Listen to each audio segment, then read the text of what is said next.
Muy buenas noches, hoy es el martes 11 de abril del año 2017, estamos en el programa Aquí Vamos, el programa de la Jornada de Oriente para sus redes sociales, estamos en plena Semana Santa y eso no impide que hablemos de temas que son muy trascendentes y un problema que a veces está ausente de la agenda de la opinión pública porque no llama mucho la atención, porque no es un tema político, porque no siempre es un tema relacionado con crímenes violentos, que es el tema de las adicciones, un problema que en Puebla no es menor, está creciendo, hay cifras que empiezan a ser ya preocupantes.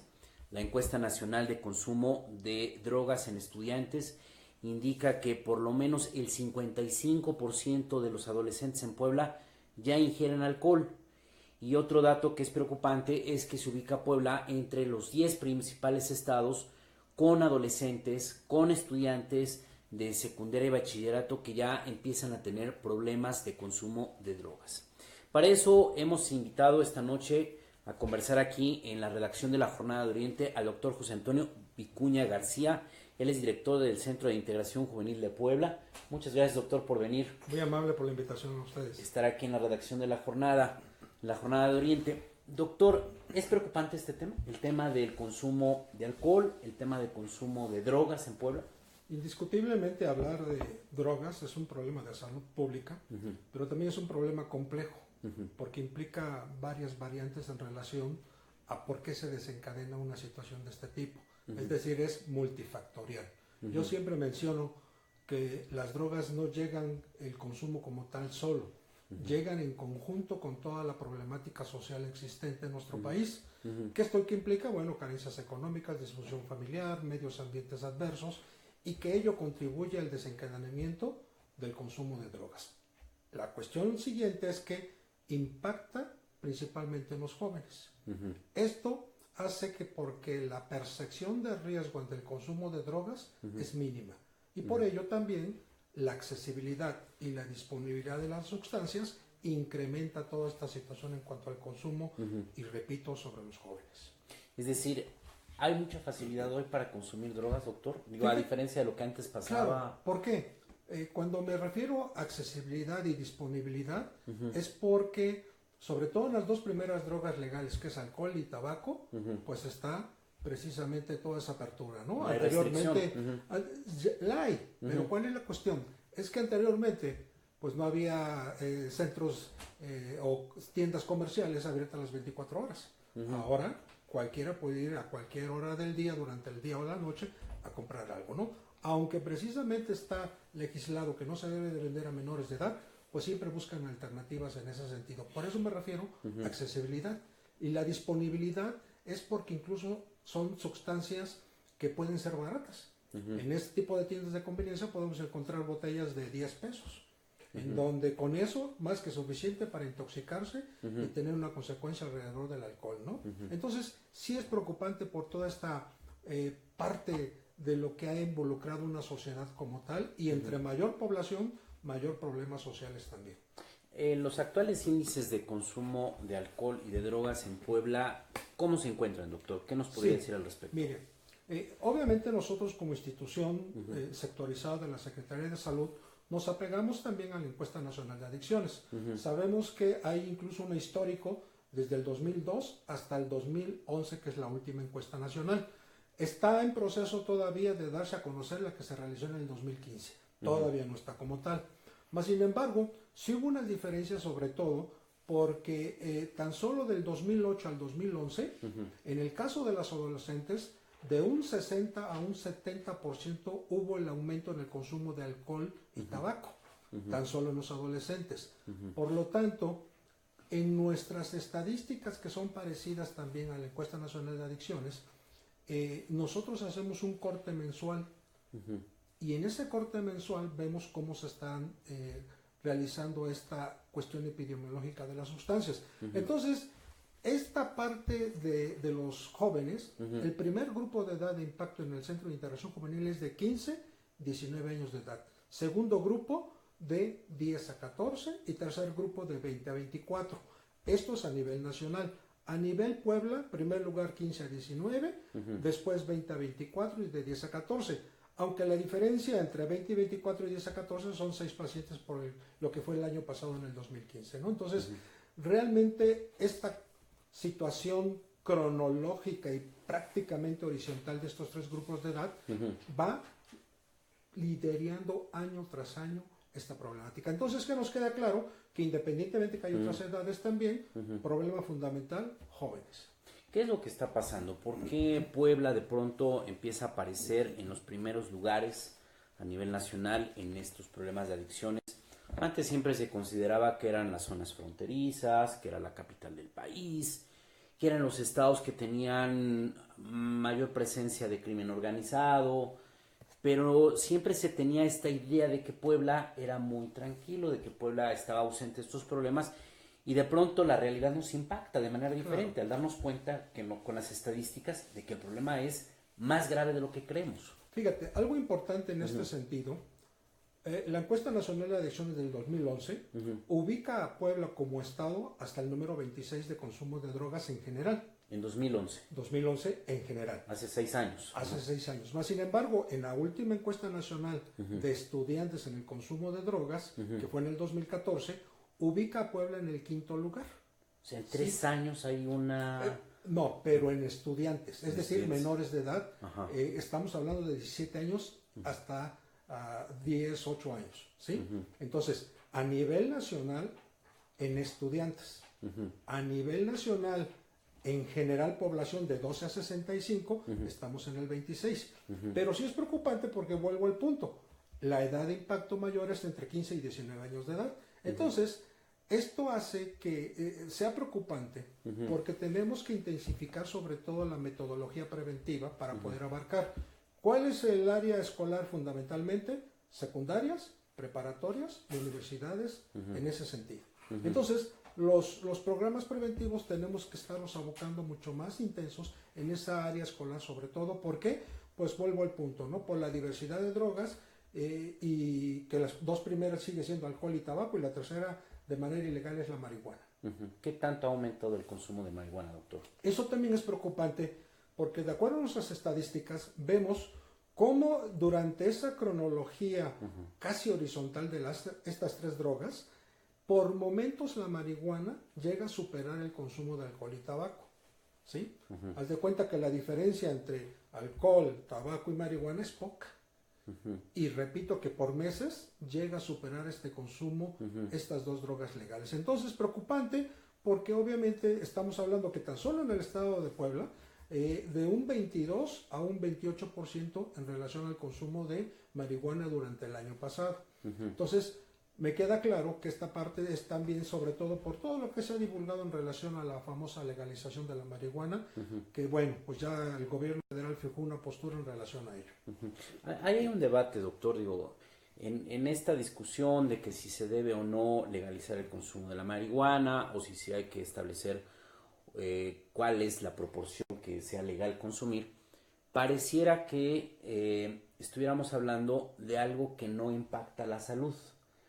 Como que a veces ese tema ha quedado un poco relegado. ¿Qué nos puede decir al respecto al consumo de la marihuana? Fíjate que aquí me queda claro que como en cualquier otro tipo de drogas, sobre todo las ilegales y también las legales, es desconocimiento. ¿Sí? Es decir, únicamente a veces la gente o la población, pero principalmente los jóvenes, perciben lo que escuchan de manera informativa, entre comillas. ¿Cuál es la postura del gobierno federal en relación a la marihuana, que lo que fue precisamente el año pasado? Intensificar los programas de prevención en relación a la marihuana, intensificar la reducción de edad en relación al inicio de consumo de la marihuana y sí a la marihuana medicinal, es decir, en medicamentos.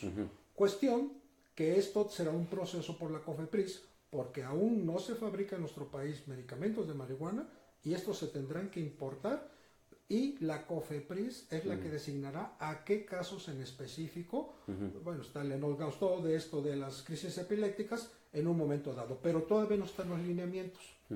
La otra parte que estaba también en discusión es que si de 5 gramos que era el portal legal, el consumo de marihuana pasaba a 28, eso la Cámara de Senadores todavía no lo aceptó, sigue siendo 5 gramos portación legal en un momento dado.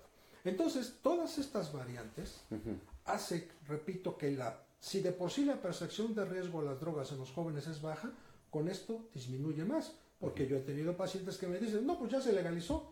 Digo, no se ha legalizado, ¿no? Entonces, piensan que cuando se legalizó medicinal, es como en Estados Unidos, que se consume de manera fumada. Y aquí eso no se permitió, únicamente es a base de medicamentos realizados por un laboratorio correspondiente.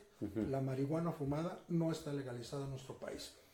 ¿Y qué le agrego a todo ello? ¿Por qué decía yo desconocimiento? Porque sobre todo la sustancia adictiva de la marihuana es el delta 9 tetrahidrocannabinol. En la marihuana hay 113 cannabinoides. De estos son los más estudiados porque también es el más adictivo. Pero el porcentaje en la planta ha variado. Así como escuchamos manipulación de maíz transgénico, pues también en la marihuana hay cuestiones que se adicionan a la manipulación genética de la planta. Entonces, de un 4% que era en los años 60 el tetrahidrocannabinol, está entre un 20 y 30% actualmente, lo cual la hace más adictiva y desencadena también problemas de tipo psiquiátrico. ¿Cuáles? Depresión, ansiedad, incluso la precipitación temprana de una esquizofrenia o trastornos de tipo psicótico, es decir, el paciente se sale de la realidad, alucina y delira. Digo que esa es una tendencia que ha ocurrido con el tabaco, con otras drogas, que se manipulan para que se vuelvan más adictivas y se aumente el mercado, ¿no? Se aumente el consumo. Vaya, eso es indiscutible, ¿no? Porque por un lado, en el caso de alcohol y tabaco está la manipulación, como tú mencionabas, que hasta la fecha un tabaco no se sabe realmente todo lo que contiene. Son más de 4.000 sustancias químicas, 100 identificadas de manera bien y 40 cancerígenas. Entonces, más sin embargo, no está todo el plano completo del tabaco. Pero si eso le agrego el tabaco pirata, claro. Gente de mis pacientes dicen, pues yo lo compro en el centro en 10 pesos. ¿Sí? La cajetilla que obviamente no dice ni de dónde viene, cómo está manufacturada. Y por otro lado también está el alcohol. Así como yo decía que hay una botella de 10 pesos ¿sí? que se puede vender, también está el alcohol adulterado. La industria de vinos y licores dice que de 10 botellas que hacen ellos, 6 son de manera hechiza por otros lados. Entonces, ¿cuál es la sustancia principal? El metanol. ¿Y qué es lo que puede causar? Desde un simple daño gastrointestinal, visión borrosa, hasta la muerte en un momento dado. Digo, ese es un problema que a veces no se tiene claro, ¿no? Que ya no solamente es el problema del consumo, sino también la calidad de las drogas, ¿no? Porque, por ejemplo, en el caso de la cocaína, he sabido que no siempre es estrictamente cocaína, sino se revuelve con otras sustancias para aumentar el volumen, aumentar las ventas y las ganancias, ¿no? Claro, hay una persona experta en cocaína que decía que el grado máximo de pureza que ha encontrado en una cocaína a la venta para el consumo es del 40%. Imagínate todo lo que viene alrededor de ello, ¿no? La manufactura de la fabricación como tal. Pero no solamente en la cocaína, otro problema para nosotros son las metanfetaminas, es decir, los laboratorios clandestinos que realizan este tipo de drogas, tachas, éxtasis, como les quieras llamar, los poppers, que indudablemente el que la fabrica a veces no sabe ni lo que está fabricando, porque obviamente no va a haber un control de calidad en ese sentido. Por lo tanto, sí puede repercutir en un paciente que es de primera vez que vaya a consumir y puede haber un colapso general de su sistema nervioso y que eso puede traer incluso la consecuencia de la muerte, ¿no? ¿Cómo se ve esto? A veces en los famosos las fiestas estas electrónicas que duran toda la noche, los mismos pacientes dicen, no, pues uno se desmayó y ahí se quedó. Precisamente por lo que yo me refiero de esta clandestinidad de estos laboratorios. Las famosas fiestas rape que le llaman, ¿no? Así es. Donde a veces pues, todos están consumiendo, alguien sufre un colapso y pues todos están fuera de la realidad. Así y es. no perciben que alguien está sufriendo una crisis cardíaca, Por una crisis, supuesto. y piensan que es como parte del comportamiento natural y no hay la atención debida, ¿no? Así es. Doctor, ¿qué drogas se están consumiendo en Puebla? ¿Se consumen todas o Fíjate que en afortunadas? esa proporción estamos en lo siguiente. Primer lugar alcohol, segundo lugar tabaco, tercer lugar marihuana, cuarto lugar en Puebla inhalantes, posteriormente viene la cocaína y por último las metanfetaminas.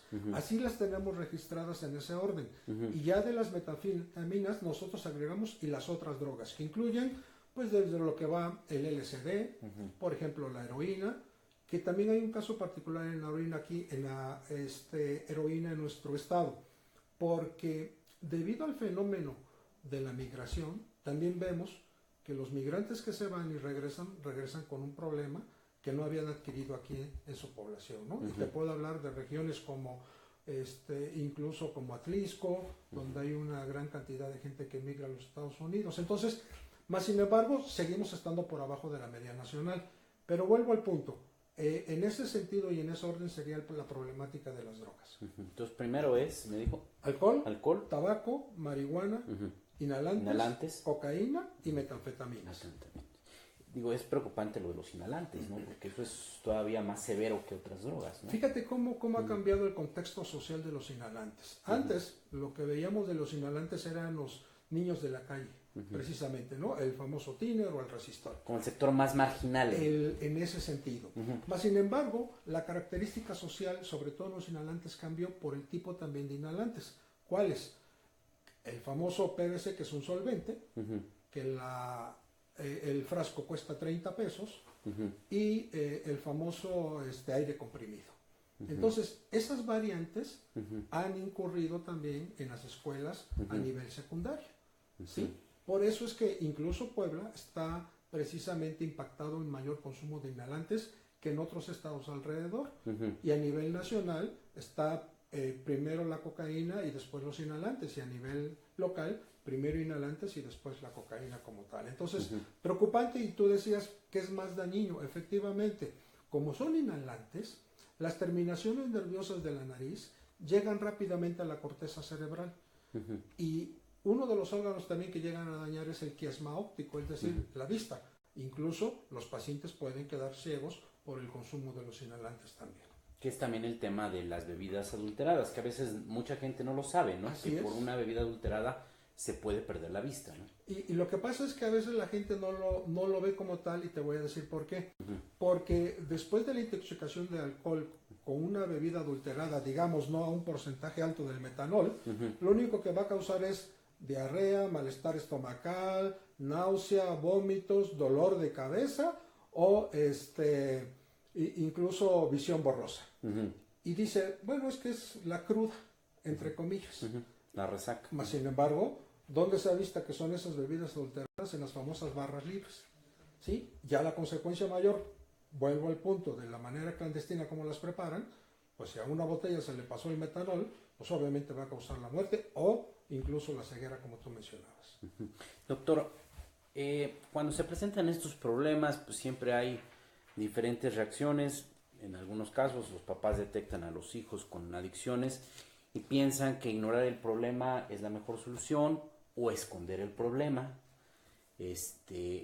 o a veces se reacciona con severidad, ¿no? O sea, esta expresión de los jóvenes, me van a matar en mi casa, ¿no? Porque saben que va a haber una reacción violenta, de regaño. ¿Qué se debe de hacer cuando se detecta a un adolescente con problemas de adicción de drogas, o de adicción de alcohol, o adicción incluso también de tabaco?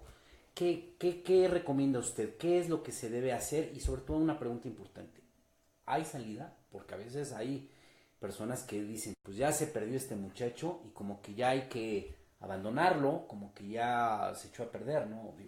Lo digo con todo respeto, pero a veces hay esa concepción, ¿no? Sí, es algo también importante que la familia no está preparada como tal, porque hay ignorancia incluso, no sabe qué pasa alrededor de... Si bien sabrá más o menos en relación al alcohol y tabaco, pero la relación a las demás drogas no lo sabe. Hay un desconocimiento total. ¿Por qué? Porque tampoco hay la información donde digan y puedan acceder en un momento dado que hay muchas estancias en una situación. Pero esta parte de la consternación de la familia, incluso a veces no sabe qué poder llevar a cabo en esta acción. Yo soy muy claro con mis familiares de mis pacientes y les digo, hay que tomar el toro por los cuernos. Es decir, ¿sabes qué? ¿Estás consumiendo una droga? ¿Sabes qué? Yo creo que sí, porque yo ya me di cuenta, o incluso hasta a veces fui el último en enterarme, porque todos alrededor ya sabían que tú estabas consumiendo. Entonces, ¿qué hay que hacer? Primero, delimitar la situación, es decir, comúnmente son adolescentes. Entonces, ¿cómo empieza a haber esa parte? Retraimiento social, empieza a haber baja de calificaciones en la escuela, esa es una realidad constante, empieza a haber irritabilidad, empieza a haber ansiedad y empieza a haber insomnio. ¿Por qué? Por el mismo consumo de la sustancia. Entonces, estas cuestiones son alertas para que los papás empiecen a actuar. Y sobre todo, repito que acudir a unidades especializadas como las de nosotros, pues tiene también una gran importancia, porque no solamente vamos a ver al paciente, sino también a ellos como papás, porque los tenemos que capacitar para poder afrontar este problema de salud pública indudablemente. Entonces, la realidad, vuelvo al punto, que es algo complejo también, porque a veces hay culpa de los papás o ellos mismos dicen, bueno, pues es que aquí también en mi casa hay alcohol, o yo fumo, o yo tomo, y eso hace que también mi hijo pierda esa percepción de riesgo y haya incursionado también en drogas. Y aquí hay otra estadística que se dice que cuando un joven inicia de manera temprana alcohol y tabaco, tiene hasta 10 veces más de probabilidad de incurrir en una droga ilegal, que es la marihuana. Ahora, ¿cuándo podemos considerar que alguien tiene un problema de adicción? O sea, un muchacho que alguna vez se emborracha, ¿ya se le puede considerar un problema? Okay. O que fue a una fiesta y probó una droga, o que pueda decir 2 o 3 veces al año lo hace. ¿Cuándo se debe considerar que ya hay un problema? Para empezar, el fenómeno de la dependencia, es decir, a una sustancia tiene que haber dos cuestiones, la tolerancia y la abstinencia, es decir, la tolerancia se refiere a que cada vez va a necesitar mayor consumo de la sustancia para obtener el beneficio a nivel cerebral. Y la abstinencia es que si él interrumpe la sustancia, va a haber ansiedad, nerviosismo, intranquilidad por querer consumir de manera compulsiva otra vez la droga. Pero en el caso de la dependencia, vuelvo al punto, diríamos que ya hay una cuestión cronológica del consumo del paciente. Pero en centros de integración juvenil yo te puedo decir que vemos desde gente experimentadora, como tú lo acabas de decir. ¿Saben qué? Lo probé la primera vez y se dieron cuenta mis papás, o les dijeron a mis papás, o lo hice en la escuela y me detectaron. Entonces, para nosotros ese paciente ya tiene que ingresar a un tratamiento. Obviamente no tendrá la temporalidad de uno que ya tiene la dependencia, pero si no lo rescato desde aquí, se puede complicar. ¿Y por qué? Porque está descrito que para que podamos detectar un problema de tipo de sustancias, a veces pasan entre 10 y 15 años de la persona. Y eso complica y obviamente determina la dependencia. Además, dentro de los estándares en relación a las edades, estamos hablando que es de 10 a 14 el segundo grupo a nivel nacional. Pero también tenemos que de manera experimental estamos encontrando jóvenes entre los 9, 8 años de edad. Que ya están experimentando con... Que están experimentando con alcohol y tabaco. Y también tenemos el problema de la marihuana a esa edad también de experimentación. Vuelvo al punto, la disponibilidad y accesibilidad de la sustancia. 9, 10 años, estamos hablando de alumnos de cuarto, primaria, quinto año de primaria. Así es. Precisamente los programas preventivos no empiezan en la secundaria, los iniciamos desde la primaria. ¿Son suficientes las campañas preventivas, doctor? ¿O todavía como que no entramos de lleno con una política pública que abarque todo el problema como tal? Mira, a nivel mundial, algo que tiene en cuenta todas las organizaciones que nos dedicamos a esto es disminuir la edad de inicio del consumo experimental, porque cada vez esta se va retrasando. ¿Sí? ¿Y por qué es preocupante? Porque esa percepción de riesgo, vuelvo al punto, y esa disponibilidad y accesibilidad. Entonces, cuando nosotros vemos que este incremento va a la alza en vez de disminuir, porque así lo dice incluso la encuesta nacional de adicciones, que del 2008 al 2011 el aumento fue principalmente en alcohol y tabaco. Entonces, es creo que también una cuestión de que no hay institución sola que lo pueda hacer. Dentro de los centros de integración juvenil hacemos algo muy importante, que es la cuestión de los trabajos de colaboración interinstitucional. Y tenemos que ver con todas las dependencias, tanto del gobierno como otras asociaciones civiles. Ejemplo, Central Mexicana de Servicios Generales de Alcohólicos Anónimos, por nombrarte algunas. Y las dependencias de gobierno, DIF municipal, del DIF estatal, porque vuelvo a lo que yo menciono, ¿no? A pesar de que incluso hay estancias para tal, no nos damos abasto porque el problema de salud pública, que son las adicciones, nos rebasa. ¿Sí? Y esto es preocupante porque esta cuestión de categorización, tan solo en el alcohol, se dice que prácticamente 26 millones de mexicanos tienen un consumo fuerte de alcohol. ¿Y para qué nosotros qué es fuerte de alcohol? 5 copas o más en una sola ocasión para los hombres y 4 copas o más en una sola ocasión para las mujeres. Entonces, eso para nosotros ya es un consumo fuerte. Y esto prácticamente lo rebasan de los 120 millones de mexicanos, 26 millones de mexicanos, donde la bebida de predilección es precisamente la cerveza y después vienen los destilados.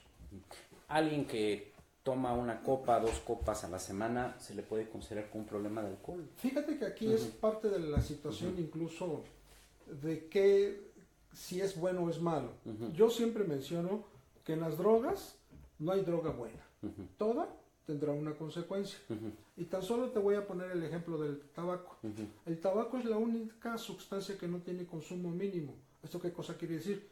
Que 1 o 20 será el mismo resultado. Claro, el que consume 20 precipitará más ese resultado fatal, pero el que también consume 1 también tendrá un resultado que conllevará incluso alguna patología a desencadenar. Entonces, esta cuestión de si controlan o no, no hay una barrera que limite, ¿no? Vuelvo al punto, multifactorial. Hay gente que me podrá decir, pues no, en mi familia poco tomamos, realmente no es un problema y pues muy de vez en cuando llego a tomar alcohol, ¿sí? O sin intoxicarme. Entonces, pues eso puede ser un factor de protección para que sus hijos no lo consuman. Mas, sin embargo, si vemos otra familia que prácticamente cada fin de semana hace una fiesta en la familia y precisamente comparten alcohol hasta llegar a la intoxicación, pues obviamente la percepción del riesgo en los niños o los jóvenes que viven ahí, pues será mucho mayor. Por eso decimos que las adicciones es el problema multifactorial, no un solo factor como tal. Doctor, hay otro producto que está muy de moda y que tiene que ver con el tema de la habilidad, de la capacidad de alcanzar el mayor placer sexual cuando se tienen relaciones íntimas, que es el famoso consumo de los poppers, si no estoy mal. Así es. Y muchos jóvenes, incluso muchos adultos, suponen que los poppers no son una droga. ¿Son realmente una droga? Por supuesto, está catalogada como una sustancia adictiva. ¿Sí? Manufactura clandestina, volvemos al punto. Y que esto hace que hayan tenido como que esa vinculación. El problema de las drogas, aparte de la cuestión de la dependencia, es la asociación que se hace. Y no solamente con este del popper, por ejemplo, que es para que lo utilizan para la experiencia sexual, sino es la cuestión de las emociones. Tan solo alcohol y tabaco, sabemos que hasta a veces un 60 o 70% de la gente tiene un problema emocional que desencadena en consumo de drogas. ¿Sí? Y esto hace que precipiten otros problemas aledaños también al problema fundamental. Entonces, lo que hay que tener en claro es que las sustancias adictivas, para empezar, causan placer en nuestro cerebro. ¿Sí? ¿Cómo está explicado esto? Nuestro cerebro funciona en base también a las emociones placenteras. Para ello nosotros también desencadenamos ciertas sustancias que, vamos a decir, podrían llamarse drogas. ¿Sí? Porque me río, porque me enamoro, porque me gusta una comida y ya se me está antojando, porque tengo una relación sexual satisfactoria. Pero cuando empieza a haber otras sustancias que pueden elevar esa capacidad de placer, el cerebro se empieza a equivocar. Y en vez de tomar los receptores propios de nosotros, empieza a tomar los receptores externos que le producen más placer. Ejemplo, el que yo quisiera comer un plato muy rico de comida, me llegará a alcanzar a nivel de mi corteza prefrontal de dopamina un 100%, un 100%. ¿Qué serían las drogas? Ese porcentaje se va a 200, 300 o 1000% en un momento determinado. Entonces, tanto está manipulando el cerebro esa información que rechaza las sustancias y se va a los receptores de las sustancias externas que están llegando a su cerebro. Esa es una explicación del mecanismo biológico.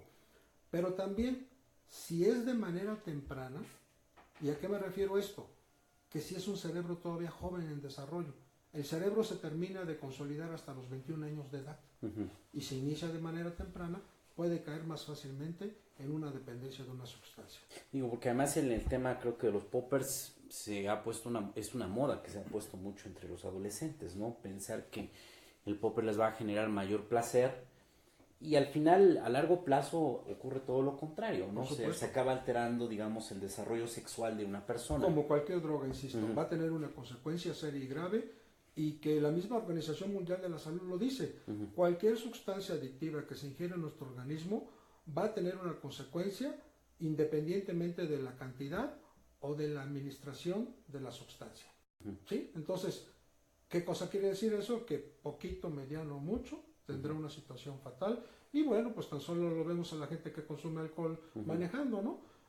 Puede haber tenido bajo en cuanto al grado de alcohol en una cuestión de una alcoholemia, el alcoholímetro, y pues tuvo un accidente en un momento dado, ¿no? Y no iba tan intoxicado, podría decirse así. Y lo que a veces no se entiende es que hay personas que dicen, yo incluso tenía un colega periodista que decía, yo cuando estoy borracho manejo mejor. Pero lo que a veces no se entiende es que el problema surge en unos segundos. Así es. No es un comportamiento a veces general en unos casos. Es el caso de este hombre que está ahorita en la polémica de los medios de comunicación, el del BMW, que se estrella en la Ciudad de México y se parte en dos y mueren 4 personas. El hombre realmente no venía rápido, sino fue unos segundos en que él se queda dormido, oprime el acelerador y lleva un auto además con alta capacidad para tomar velocidades en unos cuantos segundos, y en unos cuantos segundos él causa una gran tragedia, pero fue una cuestión que yo leía que alguien calculaba que se fraguó esta tragedia en unos 5 segundos. Este hombre se queda dormido, no se da cuenta que oprime con toda la intensidad el acelerador y obviamente a esa velocidad, y él dormido pues no pudo controlar y el coche lamentablemente fue directamente hacia un poste de alta tensión que estaba tan bien hecho que el poste no se cayó, no le pasó nada y el coche quedó partido en 2. Y es una cuestión mínima que a veces no entendemos, que los accidentes es por un pequeño descuido.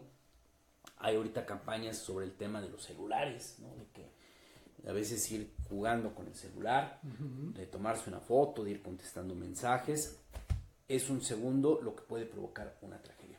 Doctor, perdone que insista en esta pregunta.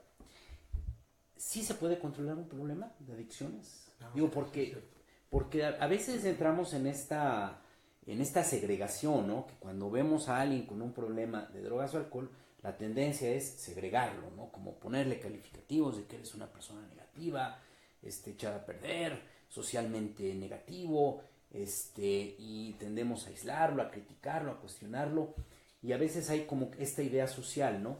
Yo le pregunto, ¿si es posible controlar las adicciones? Qué bueno que tomas nuevamente el tema, porque me desvié todavía de lo que, por estar platicando, porque algo que yo digo siempre es que lo que haces tiene que gustar.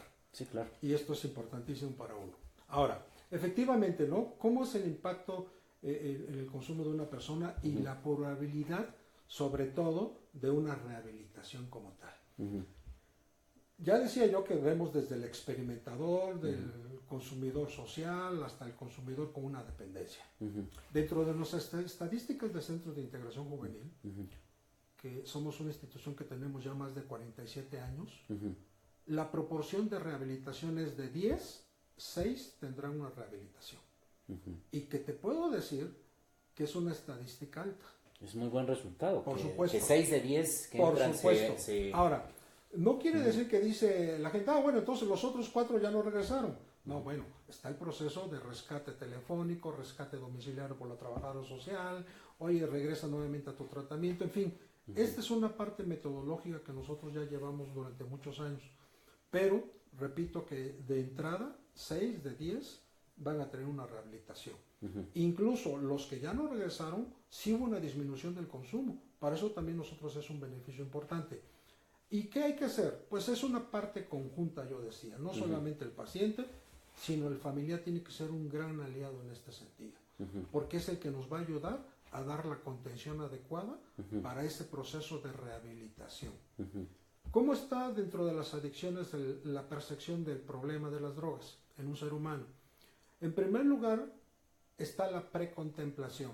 donde dice él, yo no quiero saber nada de tratamiento, a mí no me interesa, yo estoy feliz con las drogas. A mí no me pasa nada. Así es. Después viene la cuestión de la contemplación. Probablemente sí ya me está haciendo algo malo. Quizá debería buscar tratamiento o ayuda. Después viene la acción. ¿A dónde me inscribo? ¿A dónde tengo que ir para mi tratamiento? Después viene el mantenimiento. Conservar el no consumo de la sustancia la mayor parte del tiempo. Pero sabemos que dentro de ese ciclo está también la recaída. Pero yo les digo que la recaída es una cuestión que simplemente hay que retomar el problema nuevamente. ¿Por qué? Porque ya llevaba algo avanzado. Pues simplemente hay que regresar para que tenga esa cuestión de poder librarse del consumo de las drogas. Repito, porque es complejo. Porque cuando ya pasan un tiempo determinado, se vuelve comórbido, es decir, se agregan otras patologías. Depresión, ansiedad, trastornos de personalidad, etc. Ahora, algo que es muy importante entender es que siempre hay que buscar ayuda profesional, porque a veces la reacción es crear esta abstinencia, ¿no? O sea, yo te descubrí consumiendo alcohol y se piensa que al muchacho hay que prohibirle ir a las fiestas, hay que ponerle llave a donde se guardan las bebidas alcohólicas, no hay que darle dinero. Esa no es la solución, ¿verdad? No, está bien dilucidado. Y por ejemplo, nosotros en relación con el ejemplo de la marihuana, tenemos un programa que se llama Infórmate y Decide. Porque si yo de entrada digo no, pues ya lo toma como una cuestión adversa. Como un reto. El adolescente, no, pues ahora sí. Entonces, infórmate y decidirás. Y cuando digo infórmate, no solamente es al adolescente, sino a los papás también, porque ellos no saben qué es lo que sucede. Entonces, si empieza a haber una contención adecuada, empieza a haber una información adecuada y puede haber todo esto dentro de las cuestiones de lo que va a incluir una familia, valores, afectividad, comunicación asertiva con su hijo, pues podemos tener un buen resultado. Por ello es que no solamente los programas preventivos es hacia la escuela, la familia es fundamental en este sentido, como en muchos otros casos, ¿no? Pero pues hay que capacitarlos para que puedan aprender también a usar esos elementos favorecedores para una verdadera contención de tratamiento. Doctor, ¿hay alguna opinión en Puebla que se cree que el aumento de los suicidios, el aumento de los feminicidios, el aumento de los conflictos de pareja están muy relacionados con el tema de las adicciones? ¿Es así? ¿Realmente sí hay alguna estadística que nos indique algo al respecto? Sí, fíjate que definitivamente, como yo decía, el problema de drogas no llega solo. Llega con las cuestiones de violencia. Eso es algo muy, muy franco en relación al consumo de alcohol, por ejemplo, que es el clásico que llega a la casa bajo los efectos y empieza a molestar o empieza a pegar o verbalmente también, ¿no? Porque la violencia también es psicológica y que esto pues también desencadena un patrón de conducta también en los hijos o en los integrantes de la familia como tal. Entonces, está descrito que dentro de ese sentido sabemos que viene a la par también aspectos de la violencia, viene aspectos emocionales, como yo decía, como la depresión, y cuál es el resultado si una depresión y una adicción no es tratada, pues puede llegar al suicidio, indudablemente. Muchos de los consumidores que han llegado a suicidarse han sido bajo los efectos de alguna sustancia también, ¿no? Entonces, por ello es que dentro del programa de centros también vemos la terapia familiar, porque si detectamos situaciones de riesgo, obviamente también ellos tienen que tener tratamiento y no nada más información, sino tratamiento. Entonces, como tal, las estadísticas no las llevamos así, pero sí abarcamos el punto. De hecho, hay un programa que se llama Salud Mental en la Familia, en donde vemos todos estos temas, porque sabemos que están de manera conjunta, pero sí hay una tendencia en ese sentido. ¿Cuántos centros de integración juvenil hay en Puebla, doctor? Ok, a nivel nacional son 117 unidades operativas y en el estado está uno en la ciudad de Tehuacán y uno en Ciudad de Puebla. Es muy poco, ¿no? Definitivamente sí, y repito que esto pues hace que la misma sociedad también demande esa atención, ¿no? Porque está descrito que el acceso a los servicios de salud, pues a veces en este sentido también son muy bajos, porque o no saben o no hay difusión del mismo o lo desconocen como tal, ¿no? Entonces sí es importante que se acerquen y pues bueno, aquí en nuestra ciudad pues ya tenemos 42 años de existencia con excelentes resultados. ¿Un menor de edad puede llegar solo a un centro de estos y inscribirse y pedir ayuda o necesariamente tiene que ir la familia? Te voy a explicar por qué. Porque para empezar es un menor de edad. Y entonces cuando nosotros recibimos un paciente, le abrimos un expediente clínico electrónico en donde tenemos que anotar todos los datos correspondientes. Me ha llegado a pasar que incluso llega la maestra queriendo ayudar a su alumno a que va a tratamiento, pero yo le digo, dependiendo de la situación, incluso si requiere tratamiento farmacológico, pues obviamente no se lo va a dar a usted. Claro. Entonces es importante que la familia pueda asistir y que se les va a brindar la ayuda y el apoyo indudablemente, ¿no? Entonces los menores de edad, fundamentalmente con la familia, incluso los mayores de edad también, porque lo que yo decía es un aliado para nosotros, para la contención del tratamiento. Ahora, ¿y qué pasa cuando, por ejemplo, pues un adolescente tiene padres que lo abandonan o padres que no quieren enfrentar el problema o padres que también tienen los problemas adictivos y que no entienden que su hijo necesita ayuda? ¿Qué se puede hacer ahí, por ejemplo? Me ha tocado también, ¿eh? Y déjame, en este sentido, por ejemplo, quien toma la batuta a veces es un tío que dice, bueno, si tus papás no quieren hacer caso, yo sí te voy a llevar y yo te voy a llevar a tratamiento. Eso sí se puede. Por supuesto. O sea, que vaya otro pariente, que no sea mi papá, mi mamá o mis hermanos. Que era la parte de ser el tutor en ese sentido, ¿no? Y que compruebe obviamente que es su familiar directo en este caso, ¿no? Otra pregunta que a veces es muy común, que es el tema de si una persona necesariamente tiene que ser recluida para poder recibir atención.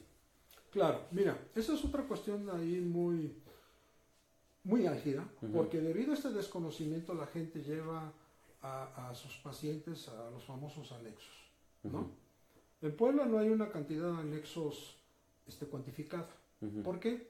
Porque si tienen un problema se van a otra colonia o se cambian de casa. Esa es la realidad de los anexos en nuestra ciudad y en el país. ¿Qué ha hecho la Secretaría de Salud federal y estatal? Los ha tratado de regularizar. De hecho, los certifica como consejeros en relación a las adicciones y los trata de ir a visitar, que tengan las condiciones más humanas posibles para su atención. ¿Sí? Mas, sin embargo, bueno, pues yo siempre digo que el modelo ideal pues tiene que ser la hospitalización si en el caso lo requiere. No todos los pacientes van a requerir una hospitalización. Hay gente que incluso desde la primera vez que consumió ya lo quieren internar. Entonces, ¿por qué? Por el mismo desconocimiento que yo decía. Entonces, hay que orientar a la familia y cuándo es necesario llegar a derivar a un paciente de internamiento. Puebla no cuenta con unidad de internamiento, pero las más cercanas me quedan en Ixtapalapa y 2 en el Estado de México. Y comúnmente para allá los refiero y el familiar, cuando sí es necesario, repito, accede a que su paciente se interne. Porque a veces este problema con Alcohólicos Anónimos, ¿no? Que a veces entra una persona, a veces en contra de su voluntad y entra y lo primero que está pensando es cómo escaparse, ¿no? Y creo que eso a veces no genera un resultado positivo, ¿no? Fíjate que dijiste algo importante y hablaste de Alcohólicos Anónimos. Yo tengo con ellos muchos años trabajando, pero el nombre legal de ellos es Central Mexicana de Servicios Generales de Alcohólicos Anónimos. Y ellos únicamente militan hora y media. Todos los grupos de AA certificados dice hora y media. No tienen unidades de internamiento, no hay tratamiento, únicamente es el dar precisamente su experiencia en relación al alcohol, y los que lo escuchan que también son alcohólicos lo van a apoyar en ese sentido. Esa es la única institución legal en nuestro país como tal. ¿Qué ha pasado con los anexos? Pues muchos ponen AA y no son AA, ¿sí? O sea, están engañando a la gente con un logo que les pertenece a la Central Mexicana. ¿Y por qué digo esto? Porque, bueno, pues así a veces lo conoce la gente. Entonces, AA tiene ahí pues una lucha legal muy intensa siempre, que ellos no son anexos, únicamente ellos militan hora y media de tratamiento, bueno, de sesión de grupal. Es como una terapia, ¿no? Exactamente, que también ayuda. De hecho, en unidad hay un grupo que milita de la Central Mexicana. Entonces hay pacientes que van al tratamiento de CJ y a la vez también toman su sesión con AA de Central Mexicana. Muy bien, doctor. Pues le agradecemos mucho. Si alguien quisiera tener Qué más información, ¿dónde se puede dirigir? Ok. CIJ Puebla está ubicado en la 18 Oriente 430, Fraccionamiento San Francisco, Colonia Centro. Nuestros teléfonos es el 232-9372, 246-2008. Tenemos las redes sociales como el Facebook CIJ Puebla, así aparecemos. Y también tenemos nuestra página de internet que es www.cij.gov.mx, en donde encontrarán la información también de acerca de las drogas, cómo hacer, algunas bibliografías, una biblioteca virtual, en fin, hay una gran espacio informativo en la página de Centros de Integración para la gente que pueda acceder, y no hay ni contraseñas, ninguna cuestión que no puedan llegar a cabo la realización de la búsqueda de la página. Muy bien, pues es muy importante tener esta información y sobre todo que se tenga conciencia que es un problema de salud pública, en primer lugar, segundo lugar que puede ser controlado, tercer lugar que la solución no es la segregación social, no es la violencia, no es estas reacciones a veces de ignorar el tema, sino es, como decía el doctor, entrarle a la parte central, entrar al problema de lleno, sin escandalizarse, sin espantarse, sin tener una visión negativa, sino entender que es un problema de salud que se puede resolver, que se puede controlar, que yo creo que sería la palabra correcta, no sé, y que sí hay alternativas. Por supuesto. De hecho, con esa parte. Alternativas. Hace años era así, había un eslogan, ¿no? De sí hay alternativas, ¿no? Okay. Yo me acuerdo que en los años 70, ¿no? Cuando Así empezó, sí hay alternativas frente al problema del consumo de drogas, y entendido drogas desde alcohol, tabaco y marihuana, metanfetaminas, todos los ilegales, inhalantes, todos los ilegales. Le agradecemos mucho al doctor José Antonio Vicuña García, director del Centro de Integración Juvenil de Puebla. Y ahora le vamos a dar a conocer las principales notas que usted podrá leer en la edición impresa y digital de la Jornada de Oriente. Se las va a comentar mi compañero Carlos Rocha.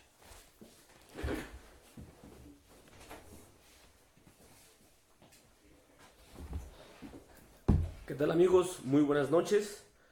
Les voy a comentar las 5 principales notas que tenemos para la edición de mañana. Y empezamos con nuestra nota principal, que tiene que ver sobre unas manifestaciones que se han realizado en las calles, donde la gente ha grafiteado los anuncios del exgobernador Rafael Moreno Valle. En este caso tenemos que una fotografía que difundió a través de su Twitter el dirigente poblano de Acción Nacional, Juan Carlos Mondragón Quintana. Él presentó una imagen en su red social en la que aparece la publicidad de Moreno Valle, y la imagen fue rayada con una leyenda que dice represor hasta con los panistas. Esto evidentemente en clara referencia a la persecución en contra del exalcalde de Puebla, Eduardo Rivera Pérez. Que tiene también relación con nuestra segunda nota. Así es correcto. Esta fue otra manifestación en diferente sentido, de otro tono, pero también fue una manifestación en este caso de los regidores panistas del Cabildo de Puebla.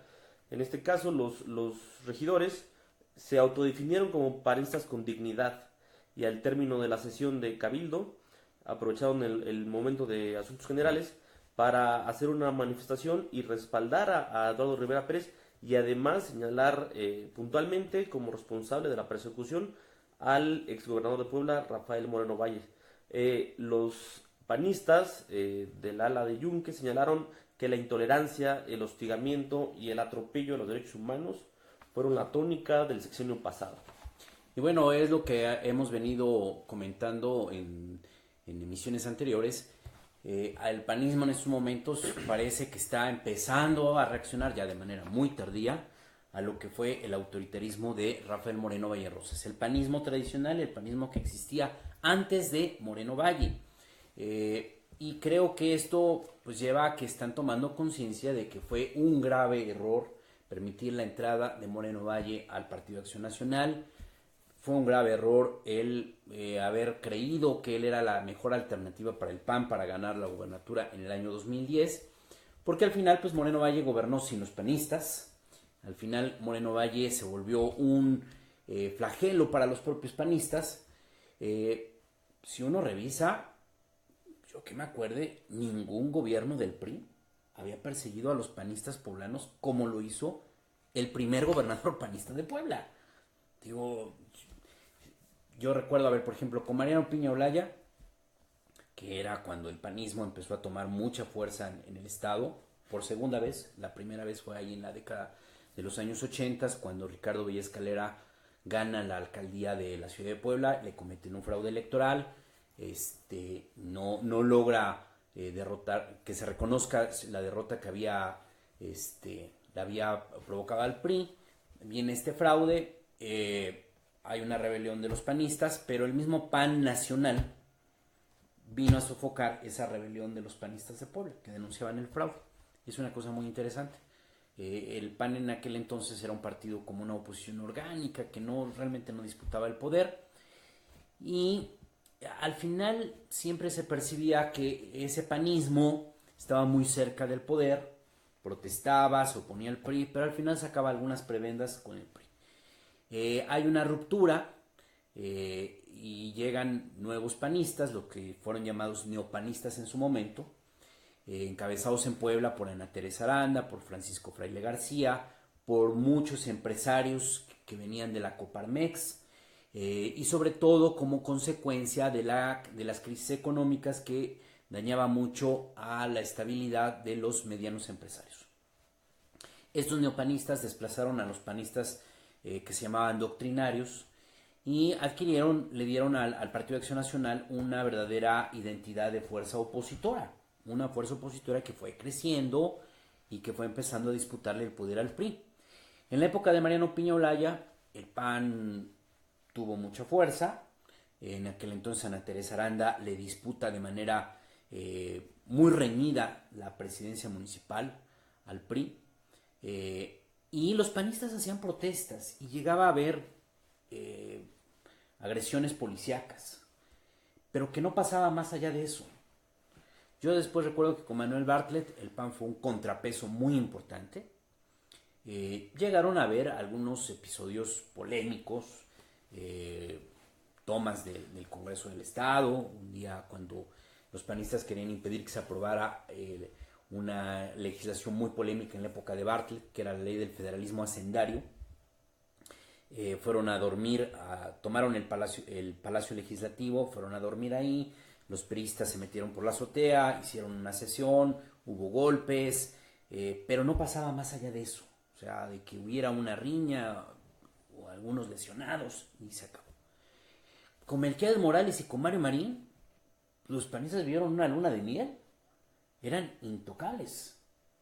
Y seguían siendo un contrapeso muy importante.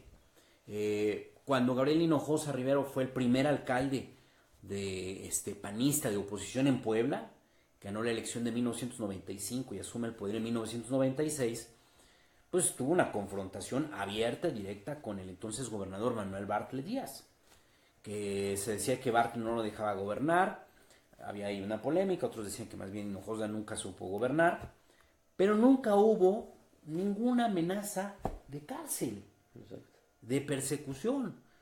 A lo más que se llegó es que un día Hinojosa se fue a meter a los trabajos de remodelación del Paseo de San Francisco. Había un cerco policiaco, Hinojosa llegó, se quiso meter, les echaron gas lacrimógeno. Los panistas decían que había sido una represión policiaca. El gobierno del estado decía que había sido un acto de provocación de los panistas el ir a meterse en una obra pública que estaba vigilada. Yo recuerdo que incluso Manuel Bartlett les decía, a ver, yo cuando voy a los eventos de la presidencia de la República, yo sé que donde del Estado Mayor Presidencial dice no puedes pasar, ahí no puedes pasar, porque si, aunque yo sea gobernador, si paso me van a reprender, me van a retener, ¿no? Pero no pasó más allá de eso. Nunca hubo procesos legales, a nadie metieron en la cárcel, a nadie le inventaron delitos. Con Melquiades Morales y Mario Marín, pues al revés, los panistas fueron muy críticos, en el Congreso del Estado se cuidaba mucho que siempre los asuntos más importantes llevaran la opinión del PAN y fueran también votados por el PAN. Y como tal, el PAN tenía siempre un amplio margen para imponer sus condiciones en asuntos importantes, ¿no? Se modificaban proyectos de leyes, presupuestos, por la intervención de los panistas. y ejercían su papel de oposición. Es hasta el gobierno de Rafael Moreno Valle Rosas, que es el primer gobierno que sale de las filas del PAN, donde hay panistas que han ido a la cárcel, como fue este alcalde que fue detenido en las puertas de una asamblea estatal del PAN que iba acompañando a Ana Teresa Aranda. Tenemos ahorita el caso de Eduardo Rivera, que no está todavía todo el desenlace, porque lo acaban de inhabilitar, le están imponiendo una multa, y el siguiente paso es que lo puedan incluso hasta meter a la cárcel. Y luego tenemos a otro grupo de panistas que seguramente se les tienen guardadas órdenes de aprehensión, que son panistas que son acusados por el propio PAN, por los dirigentes cercanos a Moreno Valle, de que colaboraron con Ana Teresa Aranda. Ana Teresa Aranda renunció al PAN, se volvió candidata independiente en el año 2016 y los están acusando de haber falsificado documentos, firmas. Entonces, al final de cuentas, si nosotros hacemos un conteo, por lo menos en los sexenios de Mariano Piña Olaya, de Melquiades Morales, de Mario Marín, de Manuel Bartlett, que eran gobiernos priistas, que había una confrontación, nunca un panista pisó la cárcel. En la época de Bartlett metieron a la cárcel a un expresidente de Teciutlán, que era del PAN. Siempre se dijo que sí había una acusación sustentada de que no había comprobado recursos económicos. Yo recuerdo que después, entre los mismos panistas de Teciutlán, había una confrontación y que el presidente que había pisado la cárcel acusaba a su contador, que había sido el tesorero del ayuntamiento, de haber falseado información que había provocado que no pudiera sustentar la comprobación de recursos ante el Congreso, y por eso fue a dar a la cárcel. Pero ahora los panistas quieren retomar este papel de oposición hacia Rafael Moreno Valle Rosas, pues ya muy tarde, porque pues Rafael Moreno Valle Rosas ya los sacó del control del partido. Los sacó del gobierno. Bueno, más bien nunca estuvieron en el gobierno, nunca los dejó entrar al gobierno. Los sacó de los ayuntamientos, porque hoy tenemos un número importante de alcaldes que han llegado al poder con las siglas del PAN, pero que no son necesariamente panistas. En algunos casos, como es el caso de Luis Van, ni siquiera tiene militancia política. Él no se asume, que yo sepa, militante de algún partido. ¿Tú sabes que él se suma de algún partido? Que eso también enoja y agravia a los panistas, que el hoy titular del Poder Ejecutivo Estatal y del Ayuntamiento de Puebla no se asumen como panistas. Exacto. Sin embargo, ganaron con las siglas del PAN. Y no vemos que sus administraciones tengan un componente de militantes de Acción Nacional. Entonces, ¿qué le pasó al PAN? Al PAN le pasó es que llegó al poder, pero nunca pudo ejercer el poder. Por eso ahora pues están queriendo retomar esta posición crítica, cuando pues ya el daño ya está hecho. Al final Moreno Valle pasó 6 años sin que nadie le pudiera poner un freno. El PAN nunca pudo ser un contrapeso. La dirigencia nacional del PAN siempre estuvo coludida con Rafael Moreno Valle Rosas. Sí. Los panistas de Puebla varias veces fueron a la Ciudad de México, al CEN del PAN, a llevar acusaciones y no les hacían caso. No tomaban en cuenta. Los ignoraban. Entonces no es solamente una crisis local del PAN, es también una crisis nacional del PAN. Esta discusión que existe en las filas panistas de que si este pragmatismo político ha sido benéfico o perjudicial para el PAN, pues tal parece que ha sido muy perjudicial para la militancia panista. Y todavía yo sigo percibiendo que son acciones de baja intensidad. Eso de que pues tú rayones un espectacular y hay una rueda de prensa como lo hace Eduardo Rivera en el Zócalo y sube un video, pues son realmente acciones, esfuerzos menores. Digo, si realmente quisieran ir al fondo los panistas, creo que tienen muchos elementos, pero todavía los noto como muy temerosos. Como que no quieren entrar a una confrontación directa. Piensan que a lo mejor van a llegar a pactar con Rafael Moreno Valle Rosas, pero pues Moreno Valle Rosas sí demostró que él ejercía el poder a rajatabla, que era un hombre duro, un hombre chapado a la antigua, donde se tiene esta concepción de que el poder es para ejercerse y no se comparte. Y así él gobernó su sexenio.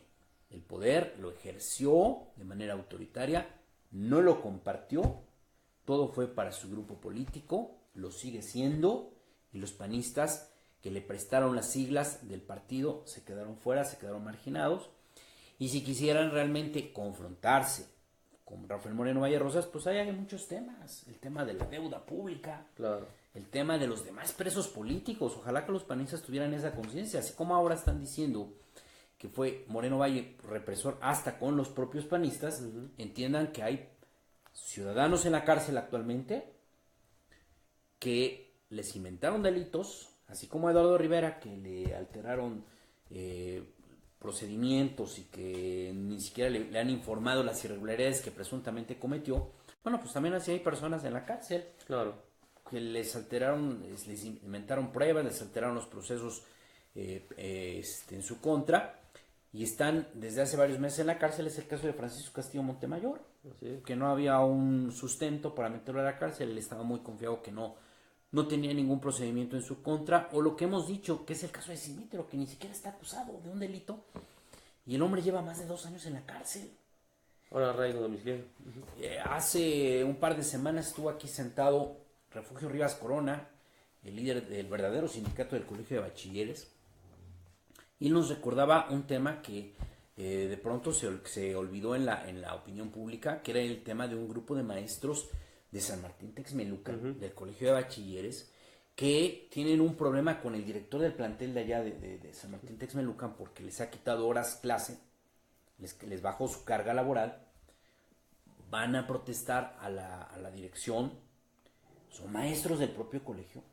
Entonces el director llama a la policía municipal, que se supone que no persigue delitos. O sea, es una policía preventiva, claro. Solamente puede actuar en flagrancia. Bueno, llegó y detuvo a los maestros, los metió a la cárcel municipal y los acusaron de secuestro, de privación ilegal de la libertad, por ir a ejercer un derecho que es protestar porque me estás afectando laboralmente y yo te pido una explicación institucional. Esos maestros fueron encarcelados en mucho porque no aceptaban los cambios que se habían dado en el Colegio de Bachilleres, que era que el gobierno del estado, el gobierno de Rafael Moreno Valle Rosas, había desconocido el sindicato, y esos maestros seguían siendo fieles a su sindicato. Ese fue su único pecado, y como tal, nos decía Refugio Rivas Corona, que hasta apenas ya lograron los maestros que se les exonerara desde el punto de vista jurídico de esa acusación, lo que te implica que tú estés acusado 2, 3, 4 años de privación ilegal de la libertad y que tengas el miedo de que te vuelvan a aprender. Los maestros estuvieron más de 24 horas en la prisión municipal de San Martín Texmelucan. Entonces, eso tendrían que estar viendo ahorita los panistas, retomar su papel de verdadera oposición y no estar haciendo ahí pequeñas manifestaciones que pues yo no siento que verdaderamente impacten, son como arañones ahí a Rafael Moreno Valle Rosas. Sí, rayones, ¿no? Como este graffiti. Pues sí, poner un graffiti, pues sí es muy común. O sea, hoy se grafitea cualquier cosa, ¿no? O sea, y no necesariamente la gente se fija. Ojalá que los panistas tuvieran la valentía y tuvieran la conciencia de que deben enfrentar a Rafael Moreno Valle Rosas como ellos se enfrentaban en el pasado a gobiernos del PRI. Yo me acuerdo que con Bartlett eran muy severos. En alguna ocasión, si tú recuerdas, Bartlett era muy atacado por su pasado en la Secretaría de Gobernación por la prensa estadounidense. Y un día, si no estoy mal, creo que fue el New York Times o Washington Post, alguno de estos dos periódicos muy importantes, muy influyentes en Estados Unidos, publicaron algo del famoso caso Camarena. Bueno, pues yo me acuerdo que un grupo de panistas se fueron a Estados Unidos a hablar con los periodistas, a intentar hablar con senadores republicanos, intentar hablar con miembros de las agencias de seguridad de Estados Unidos para informarse, para ver si había alguna posibilidad de encontrar algo con lo que pudieran crear la caída de Manuel Bartlett. O sea, no se iban por pequeñas cosas, o sea, llegaban a esa dimensión.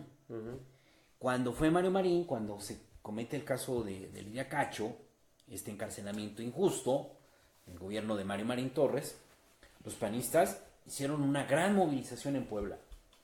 Yo creo que la movilización más grande de la oposición contra un gobernador. Hicieron una gran movilización, hicieron toda una estrategia jurídica.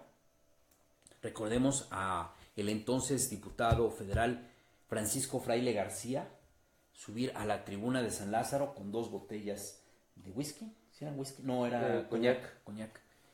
Diciendo que el gobernador se había vendido por 2 botellas de coñac, que tenían ahí otra connotación de orden sexual, porque según en ciertos lenguajes una botella significa una niña. Decía que el gobernador se había vendido por 2 botellas de coñac para favorecer al empresario Kamel Nasif.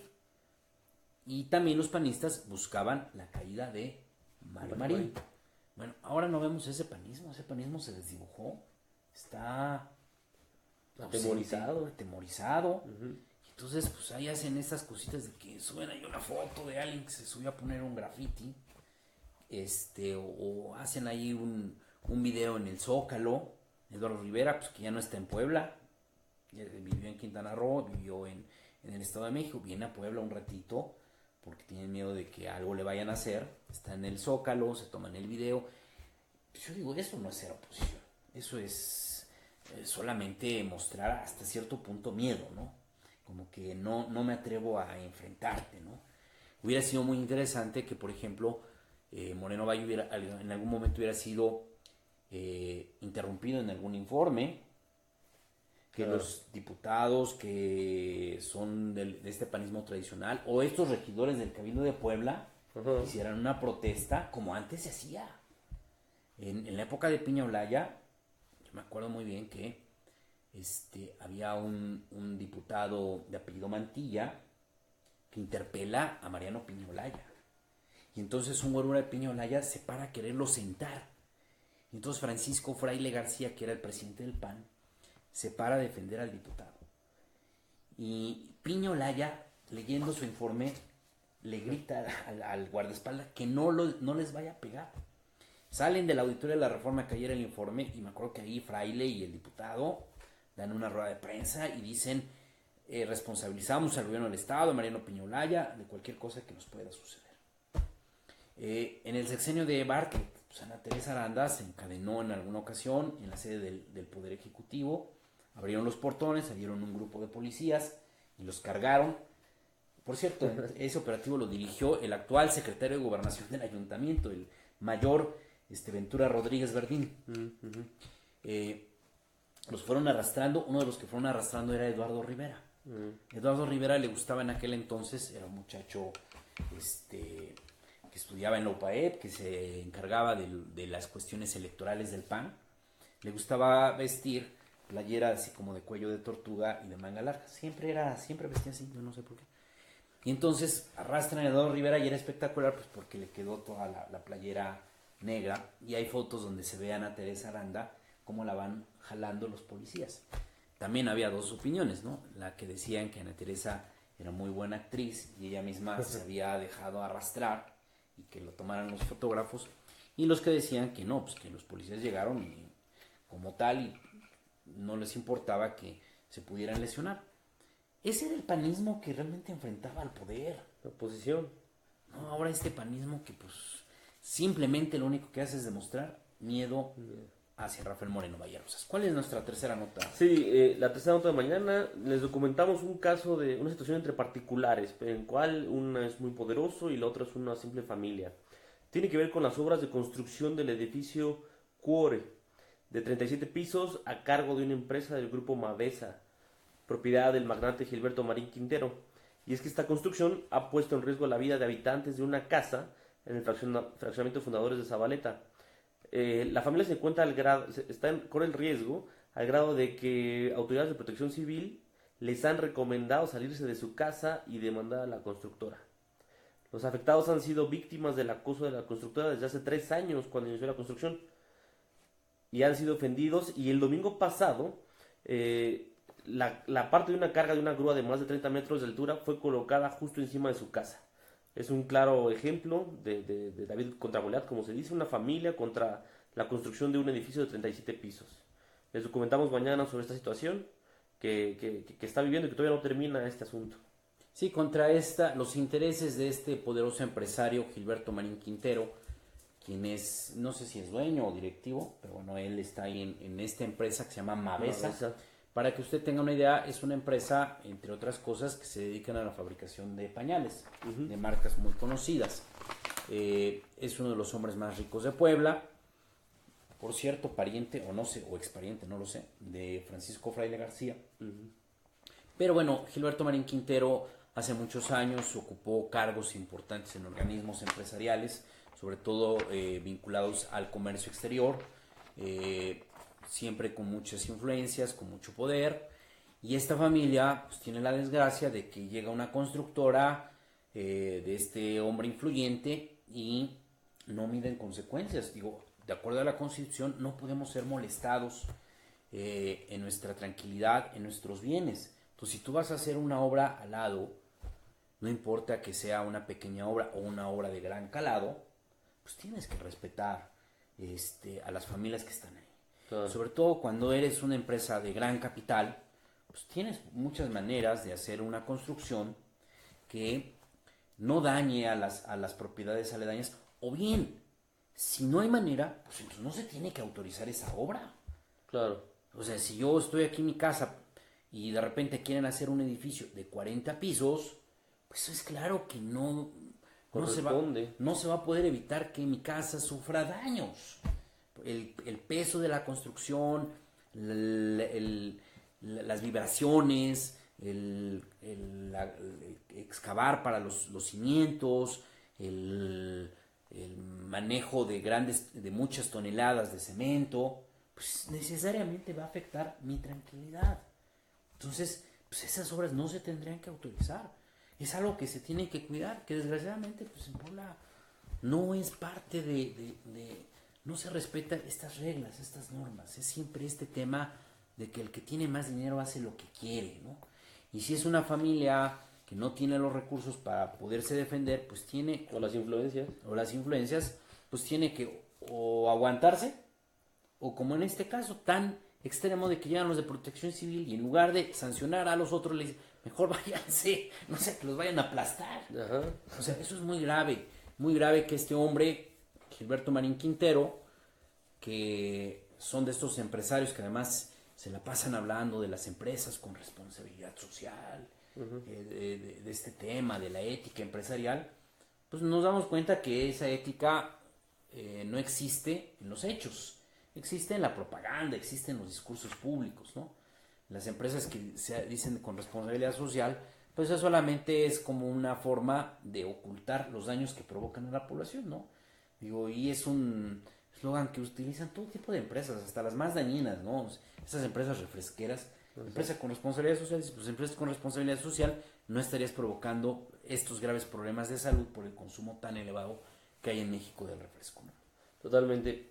Nuestra cuarta nota de importancia para mañana tiene que ver con un asunto del cual ya les platicó aquí Fermín con un especialista respecto a las drogas, y es que la última encuesta nacional de consumo de drogas revela que Puebla es el quinto estado a nivel nacional con el mayor consumo de estos enervantes. Se los comentamos aquí ampliamente, estuvo un especialista para platicarles, y pues como menciona nuestra compañera Yadira, revela que el quinto estado a nivel nacional, y lo dijo el doctor, a paso de 4 años, Puebla ocupaba de los lugares de la media para abajo y después dio un salto a llegar al quinto lugar. Sí, sobre todo ese tema de que se tenía la percepción de que en Puebla no padecíamos este problema. Siempre era un problema que se decía que era de la capital, de las zonas marginadas de la Ciudad de México, de estados fronterizos. Pero lo cierto es que la migración es un factor. Un segundo factor es que a veces pues, no se entiende que es un problema de salud pública. Un tercer problema es a veces la desatención hacia los adolescentes. No entender que en la adolescencia es cuando los padres deben de estar más presentes. Y a veces se piensa que como ya el muchacho ya se puede ir solo a la escuela, pues ya no hay que ponerle atención a lo que le pasa, a lo que hace, ¿no? Y otro factor, que no lo discutimos acá, pero que es también una realidad, es que no hay políticas públicas. Ese es el principal problema, que no hay políticas públicas que contrarresten los efectos que hay por la información informal sobre el tema, ¿no? Que no hay quien esté informando sobre las consecuencias de consumir alcohol, tabaco y drogas ilegales, por un lado, y por el otro lado, de dar atención o respuesta. El doctor decía algo muy grave, ¿no? Solamente 2 centros de atención juvenil, uno en Puebla y otro en Tehuacán. Pero entonces si tú eres un muchacho de la sierra o de la Mixteca, de la sierra, que tienes ese problema, ¿qué se hace al respecto, no? Pues no hay instancias. O sea, ¿cuántas mujeres quisieran poder tener una alternativa para irse a atender ellas mismas, para llevar a la hija, para llevar al marido, para llevar al papá, al suegro, etcétera? Y no hay esa posibilidad, ¿no? ¿Cuántos muchachos quisieran encontrar un tipo de ayuda y no lo hay, ¿no? Entonces el problema es que no hay la suficiente atención de parte de las autoridades de la Secretaría de Salud. Y bueno, ¿y cómo queremos? Si tenemos una Secretaría de Salud que se ha utilizado como plataforma electoral. En los 6 años de Rafael Moreno Vallerrosas, la Secretaría de Salud de Puebla estuvo dedicada a 3 cosas fundamentales. La primera era el Centro de Operación Electoral de Jorge Aguilar Chedrago. La segunda, a construir hospitales para que lucieran en cuanto a la estructura. que no tuvieran servicios reales. Aunque no funcionaran, ¿no?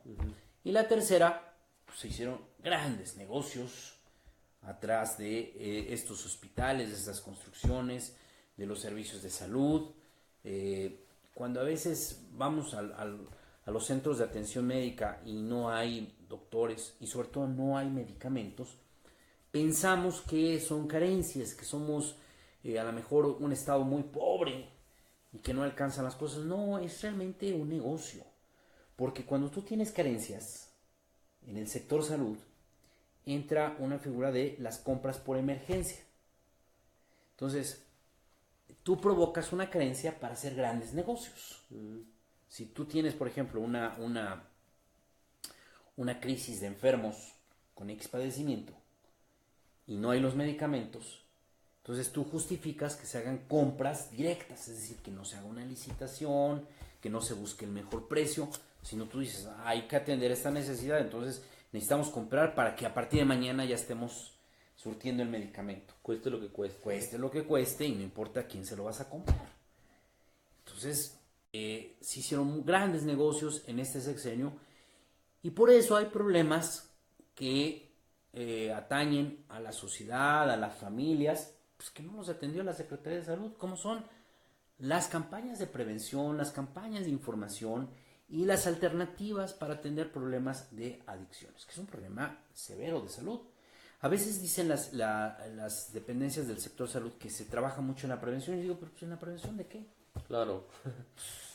La prevención es que estés presente en las escuelas, estés presente con las familias y tengas centros de atención para tratar estos problemas de salud, porque bueno, pues si tú consumes drogas, no solamente es el tema social, es el tema de lo que eso va a provocar en tu salud y eso tiene un costo en las finanzas públicas. Totalmente. El doctor mencionaba, no hay, ¿cuántos CESAS se construyeron, cuántos hospitales y no se pudieron construir centros de internamiento especializado? ¿Sí? Dijo que tiene que mandar a sus pacientes al Estado de México porque en Puebla no hay un centro especializado, ¿no? Regulado por la Secretaría de Salud. Y en cambio, ¿cuántos CESA, otros hospitales y ningún centro de internamiento especializado? Sí, y como es hay muchos problemas, digo, no solamente en el tema de las adicciones. Cualquier bulevar de la ciudad de Puebla te constata que, por ejemplo, pues tampoco hubo atención a la niñez por parte del DIF. Si hubiera habido esa atención, pues no tendríamos estos niños que son explotados laboralmente, sexualmente, en las calles para que estén vendiendo chicles, para que estén vendiendo mercancías, para que estén pidiendo dinero regalado, y que ahí el DIF estuvo ausente. En general, pues hubo una ausencia de una atención social durante el sexenio de Rafael Moreno Vallerosas. Lo que importaban eran los grandes edificios que estuvieran siempre muy altos, esa fue la tendencia, todos los edificios tenían que ser siempre muy altos, puentes donde no había necesidad de puentes, hicieron puentes para que se vean a lo lejos, y eso fue en lo que se gastaron los recursos y no en la atención de los problemas básicos de salud. Así es, Fermín. Finalmente, nuestra quinta nota del día de mañana por orden de importancia tiene que ver con un asunto de Momoxpan, en donde el día de ayer se suscitó un conflicto entre particulares, vecinos de esta Junta Auxiliar de San Pedro Cholula y policías. Hubo un enfrentamiento y donde estuvo retenido un policía municipal, y después de estos hechos, el día de hoy, el Ayuntamiento de San Pedro Cholula ofrece una rueda de prensa para dejar claro que no permitirá que esté en juego el Estado de Derecho, a raíz de los disturbios que, como ya le comenté, se suscitaron el pasado lunes. ¿Qué es lo que hay de fondo? Que el Ayuntamiento de San Pedro Cholula, de manera justificada y de manera correcta, le ha dado un ultimátum a la empresa Concesiones Integrales para que salga del territorio de San Pedro Cholula. No hay que darle vueltas al asunto. A ver, Concesiones Integrales es una empresa privada que entró a hacerse cargo del servicio de agua potable en la ciudad de Puebla. Así lo dice la concesión. Así es. No dice que San Pedro Cholula. Y en San Pedro Cholula no se ha privatizado el agua potable. Entonces no está de ninguna manera justificado que esta empresa está encargada de cobrar alrededor de 4,000 cuentas de usuarios del agua potable en Momoxpan, que es una de las principales juntas auxiliares del municipio de San Pedro Cholula. Entonces el alcalde José Juan Espinosa ya le dio un ultimátum a esta empresa, si no estoy mal creo que es el 1 de mayo, Así es. para que ya se vaya. Y Concesiones Integrales no solamente está de manera ilegal cobrando estas cuentas, sino que además faculta grupos de vecinos para que administren el agua potable, lo cual también es ilegal. Vaya, por ahí hubo un defensor de derechos humanos que hablaba del derecho de organización de la población vecina. No, es un servicio público. Los servicios públicos los tiene que administrar el ayuntamiento, porque pues el ayuntamiento es la instancia legal, en primer lugar, es una instancia que tiene que brindar los servicios a todos los ciudadanos, sin distinción de partido, sin distinción de religión, de conflictos personales. Si tú eres un vecino que les va a administrar el agua potable a una colonia, pues no le vas a administrar con el que no te llevas bien, ¿no? Claro. Y además de que pues, esos vecinos pues no son servidores públicos, entonces no van a estar bajo la ley de responsabilidad de los servidores públicos. Entonces, si se roban el dinero, si hacen mal las cosas, ¿cómo los vas a llevar a un proceso si no son servidores públicos, ¿no? Si finalmente son simples vecinos que les diste la facultad ilegal de administrar el agua potable. En algunas comunidades indígenas es diferente, porque ahí hay usos y costumbres, porque además en esos usos y costumbres a veces hay una mayor honestidad e identificación de las necesidades sociales. Pero Momoxpan es una junta urbana con muchos fraccionamientos de casas de interés social, fraccionamientos de clase media, incluso fraccionamientos de lujo, donde ahí no entran estos usos ni costumbres, sino es simple y llanamente que alguien ha hecho grandes negocios con el cobro de esas cuentas de agua potable y que atrás hay un conflicto que es el conflicto del grupo de Rafael Moreno Vallerosas y del alcalde de San Pedro Cholula, el grupo Moreno Vallista, que tiene como rival a Eduardo Rivera por ser un alcalde crítico y que hay como esta visión, esta necesidad de hacerle la vida imposible al edil cholulteca. Eso es lo que hay atrás de este conflicto que no se ha terminado. Vamos a ver si efectivamente logra el edil de San Pedro Cholula sacar a Concesiones Integrales, una empresa que no solamente agravia en Cholula, agravia a mucha gente aquí en la ciudad de Puebla. Es una empresa que quería no solamente administrar el agua en la capital, sino traía el proyecto de hacerlo en todo el estado. A eso se debía la reforma al artículo 12 de la Constitución que se hizo a principios de este año. Todavía hay unas controversias constitucionales en la Suprema Corte de Justicia de la Nación. No sé si la Suprema Corte va todavía a seguir con este proceso, toda vez que ya se cambió la reforma del agua, como se le decía. Pero hay un hecho, que Construcciones Integrales tiene la ambición de controlar el agua potable en todo el estado de Puebla. Una empresa que es controlada por una familia vinculada al grupo político de Carlos Salinas de Gortari. No es un negocio menor, no es un negocio de algún empresario o de algún político aquí en Puebla. Es un negocio de gran envergadura, de grandes capitales. Bueno, porque el agua es de una gran riqueza. Claro. Eso es lo que hay atrás en este conflicto. Por eso es muy relevante, es muy importante que un presidente municipal esté intentando poner frenos a este consorcio que está formado por grandes capitales y por políticos muy influyentes.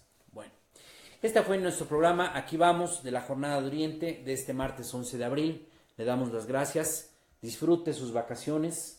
Ya se acercan los días más importantes de la Semana Santa. Cuídese mucho. Agradecemos su atención. Nos vemos aquí mañana. Le agradece Fermín Alejandro García Hernández y Carlos Rocha. Muy buenas noches. Buenas noches.